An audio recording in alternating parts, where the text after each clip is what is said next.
1 week later at my apartment. Welcome home. It's the biggest, brightest banner that I've ever seen.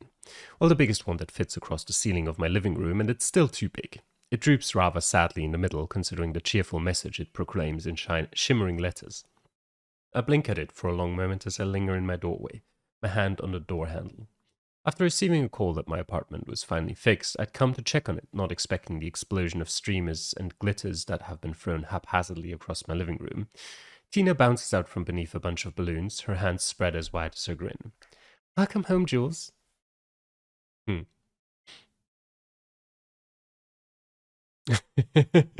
Sure. This is certainly a surprise, I call before breaking into a laugh. I'm just not sure if it's a good one yet. Oh, come on. Tina drags me in and shuts the door behind me with a glimmer in her eye. How can celebrating with your friends ever be anything but good? My brows shoot up. Friends? From beneath twisted paper chains and streams of shimmering curtains steps Verda, who gives a small sheepish wave. Tina heads away to glance out of the window, so Verda takes the opportunity to wander over and take her place at my side. I would have warned you about all of this. Verda states, but then he chuckles as he gestures at Tina. You know how she is. I smile. Oh yeah, I'm fully aware of that. The happiness lingers for a moment before it fades into silence. I He begins but stammers before frowning. wanted to thank you again for coming to dinner with us. Sure. I dip my head into a simple nod. You're welcome. I'd invite you both again, but I figure you're likely busy with everything you have to handle now. He admits with a laugh. Sure. You'd be happy to invite us again? Surprise makes my voice hitch. So you're okay with everything now? I've been thinking over some parts of it more than others, He purses his lips for a moment. such as this agency you work for. I do have to say, it sounds quite interesting. Interesting or well funded? I ask with a smile. He chuckles and shrugs. There's no denying how much more one can get done when there are plenty of resources. You really do sound much more at ease with it all, I comment. Eric has helped a lot. He admits, a true smile now on his face. He's weirdly fine with it all. Barely needed 5 seconds to believe it. I choke on what I hope comes out as a dismissive laugh. Right, I guess some people are just better at dealing with stuff like that. Sometimes I wonder how I got so lucky with him. I don't think I could have gotten through half of what has happened in my life without him. He sighs with a dreaminess that almost makes me envious, but I almost break into a smile as Faraz's amber gaze flashes into my mind, and I know I have something similar of my own. The phone at my apartment door suddenly buzzes with urgency, cutting through the conversation. Oh, Tina calls, springing towards the door. Now the party can really get started. After a few moments, a knock sounds at the door. Tina bustles towards it with as much eagerness as she'd shown when she buzzed whoever it is inside. You know, I'm not sure I'm overly happy with you inviting anyone you like over to my apartment, I comment with a twist of my lips. Oh, you definitely won't mind these guests, she replies while tugging at the door handle. Out in the hallway, gathered in a slightly awkward group considering the confined space, is Unit Bravo. Hey, Farah calls, being the first to step inside. I smile as she makes her way closer. This all probably hurts your eyes. She casts a sweeping gaze over the luminous decorations. No way, it's awesome. She smiles at me with a charming grin that makes my body sizzle with sparks. Then she wraps an arm around me and leans in to plant a kiss on my cheek. Almost as awesome as you. It's cheesy and obvious, but I still can't stop the giddy smile that catches me as I roll my eyes at the line. She gazes at me for a moment longer before moving off to congratulate Tina on her party decorations. I watch them talk until the rest of Unit Bravo step inside and conversations begin to chatter about the apartment. An hour later, still in the apartment. I'm surprised at how easily the vampires have been settling into the small gathering. Having my lives merge like this is strange, but it's nice to be able to enjoy some time as just us. Together, happy. Hey, Jules, Farah says from my side, making me turn to her. I ask. She slides up beside me while fiddling with her phone in one hand. You up for a photo? My brows shoot up. Now? Well, I meant to get one weeks ago. I smile. More photos for the frames in the warehouse? Oh no, this one is all for me as the background on my phone, babe. She grins, sidling over to nestle right up beside me with a wink.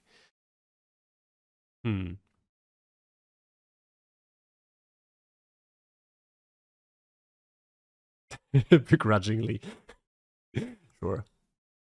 Then how can I say no? I reply. She instantly turns and holds the phone up. We have to smush together to both fit in frame, but the happiness in our matching smiles almost breaks free from the photo.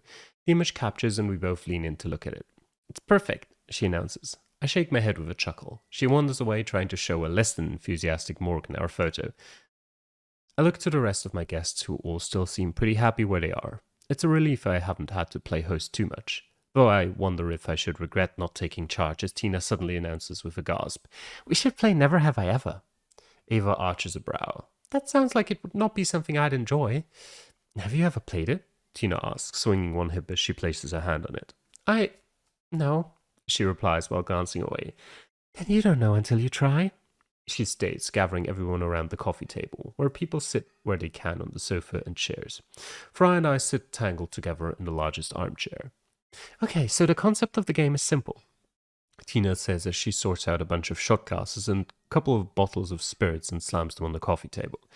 "We take turns saying things we may or may not have ever done. If you have done it, then you take a shot." And what about for those of us who have to drive later? Verda asks. Tina places down a jug of water. "I've got you covered. Instead of the risk of getting drunk, you have the risk of needing the loo quicker instead." A ripple of chuckling takes up around the gathered group. "So, are we ready?" she asks, but she doesn't wait for a response before saying, "I'll go first." Her gaze shifts to the window with a smile. "Never have I ever spied on what my neighbors were doing." I will answer these as if... should I answer these as if it was me doing this? Or should I... Well, I guess for this one, like, I don't know if Jules has. So I'll answer these ones as if it was me. And I have never spied on what my neighbors were doing. No. I lean away as Tina chugs down the contents of her glass. No one else takes a shot. She wheezes out a breath as her eyes water. "Oh, that's stronger than I thought." "You've spied on your neighbors?" Verda asks for a true gasp. "That's not very neighborly." "It was during a power cut," she defends herself with a hand raised. "I was bored." A chuckle catches the group. "All right, your turn, Verda," Tina states, shifting in her seat expectantly. Verda sighs and reaches out to take a shot while his lips purse in thought. "Never have I ever bumped into a glass door." Tina deflates. "Are you serious?" "It's my turn. I get to choose, and that's what I'm going with." He insists with a smile that edges on pride at annoying Tina slightly. Tina places down her glass. Only Verda takes a swig. I don't think I have bumped into a glass door. I've certainly, bumped into a door trying to push it open when you were supposed to pull it. That for sure. But into a glass door because I didn't see it was a door? No, I don't think I have. "I'm almost embarrassed to be friends with you," Tina admits. Not as embarrassed as he probably was walking into a glass door. Farah comments to a ripple of laughter. Tina turns back to Verda again. "Okay, you get another turn because that was pathetic. Choose something good this time." "Something with a bit of interest would at least make this worthwhile," Morgan remarks. Verda rolls his eyes but relents and taps his chin in deeper thought. His eyes light up with a sudden spark. "Never have I ever fallen for a colleague." He downs half of his shot, much to Tina's chagrin. "You can't only take a part shot," she bemoans. "It's only water," he responds before leaning back against his seat. "And it was only a crush, so I feel it doesn't count for a full glass." Tina's lips twist and she narrows her eyes before she breathes out a sigh. "All right, fine, I'll give you that." But I barely notice those two. My own focus shifts easily to Farah with a smile. She winks at me and shoots back the alcohol, letting out a barrage of short coughs. I let out a small laugh, rubbing her back to help as her breathing normalizes, my whole body warm with the moment. "My turn," Farah calls, lifting her glass up with a gleam in her eyes. "Never have I ever walked in on someone naked by accident." "You do it on purpose normally, do you?" Morgan asks with a smirk. Farah scoffs a breath but throws back her glass. There's a mumble of laughter fueled chatter before a surprising amount of shots are downed. The evening continues much later than I had expected. Soon the fairy lights Tina had plastered over the ceiling are twinkling away with the strength of a multicolored galaxy above us. Leaving the others to their sudden loud conversations, I head over to the small buffet table by the window and pick at a few of the more appetizing pieces. A presence at my side makes me smile and glance over. "The party a bit too much for you?" I ask through a chuckle. "It is not terrible," Ava admits. I give a faux gasp. That's practically a glowing review from you. "I prefer my gatherings to be held in places with a little more space," she admits, a half-smile tilting her lips. I turn to look over the group, greeted by smiling faces and chiming laughter. Except Morgan, but even she is actually getting involved for a change. I don't mind, I'm just glad to have all of this after the intensity we've just been through, I say. Ava's face wrinkles into concern, before smoothing out to be replaced by her team leader mask. I hope you are prepared for what's to come. It will likely be worse than what you have just suffered through.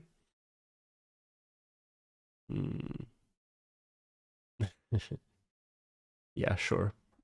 I nod in understanding at the seriousness of what she says. I'm an agent now. I didn't expect things to get any easier because of that. Good, because being an agent is a responsibility that will never leave you, she states, a whole lot of experience heavy in that statement. I examine her. Are you saying I shouldn't have done it? Quite the opposite. I think the agency will benefit enormously from your involvement. Her hand comes to rest on my shoulder as she smiles. I'm thankful you are with us fully, Jules. Thank you, Ava. The friendship forming even deeper between us is interrupted as the group causes over, so we turn to make our way back towards them. As I turn away, the sharpness of a vicious gaze penetrates straight through me, paralyzing me to the spot. A shudder starts down from my shoulders to my toes, strong enough to make my hands clench. What is it? Ava demands, stepping back to me with a tight frown. I don't know. I swallow as the feeling dissolves into little more than an eerie shiver. Felt like someone was watching me, but I see nothing but my own light blue eyes staring back at me. At the same time, in the graveyard near Hollows Park. In the midnight silence, a pair of vicious light blue eyes slice through the darkness to stare into an unassuming red brick apartment building far, far away. What are you going to do about that auctioneer? Someone asks, interrupting the stare. The figure shakes their head and looks to the tall silhouette flanking their side. Are you making it sound like I should do anything? The tall one sneers, a flash of deadly fangs glinting through the dark like a flash of broken glass. Because she betrayed you, everyone knows it. And look what happened, the figure replies with a flick of her wrist. She's holed up in some agency compound because of that greed. You should have sent me. I wouldn't have failed, the tall one nods. You should send me now. No, comes the strict reply. Not you, not yet. We have other pawns to move into place first before we play our major pieces. The tall one slides their eyes down with a brow arched. If the rest are just pawns, then what are they to you? Wait, let me try to reread that. That's probably the tall one. If the rest are just pawns, then what are they to you? That's they probably referring to us, I imagine. That's the problem with using they as a pronoun. Sometimes it's just unclear. Through the murky shadow, the figure's gaze looks like a laser upon the human within the apartment once more. It will be the rock I was almost meant to have. The rook. Blinking out of their trance, the figure turns to the gravestone they were leaning against and places something small atop it before stalking away into the night. The headstone gleams in the moonlight, the small knight chess piece sitting on top coated in a silver beam. Beneath reads the engraved words, Dearest father and husband, missed by all, our sweetest Rook. Wait. Rook was the name of her father. I remember that. Let me think about the significance of that.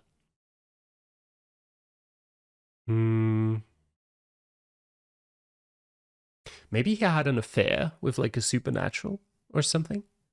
And well, we'll see. We'll see. Maybe it's got nothing to do with that. Until book 4. And yep, that is the end of Wayhaven Chronicles book 3. So we'll click on end. And yeah, how likely are you to recommend this game to a friend? Honestly, not very likely, because I don't have any friends who enjoy doing this, I think. So unlikely, but that doesn't mean it wasn't a good game. So no response. All right, and thanks for playing. As always, I hope we can save that later. But either way, for now, I suppose that we'll just keep this as is, because it doesn't look like there's a save button available at the moment. So as I said, we'll keep it as is. And yeah, that was Wayhaven Chronicles book 3, and I enjoyed playing or reading through it. the main mystery, I suppose, the main storyline wasn't quite as interesting as some of the previous ones. I do think Sin was an interesting character for sure, and I do hope he comes back at some point in the future. Apart from that, yeah, it wasn't. The main conflict basically lasted only like 2 chapters, I believe. And it may not have been longer in any of the previous books. I don't actually remember, but it just felt not super impactful. It might be just more setting up the bigger conflict that we just read a little sneak peek of at the end there in those last few lines. But yeah, what I was thinking about a few weeks ago or so was that I wonder if the writer of this, if they thought of, because I've read before, I think that the plan is to have 7 books. So I wonder if they thought about what exactly, or like the rough outline of what happens in every one of those books before they even started writing the first, because that to me is a big factor, or like a big sign in whether a one be like the recent book being a bit weaker in terms of its main storyline, to me at least, is like a bad sign, or if it's just not really a problem. Because if they thought of the stories beforehand, so if everything's planned out, then that doesn't mean that some good stories could still follow behind that. Whereas if they're just going book by book and thinking about what's going to happen as they go, that might be a bad sign. But we don't know, and I guess we'll find out how the next book goes when we play it or read through it. And yeah, hope you enjoyed watching. Thanks for doing so, and I'll see you guys next time. Till then, bye.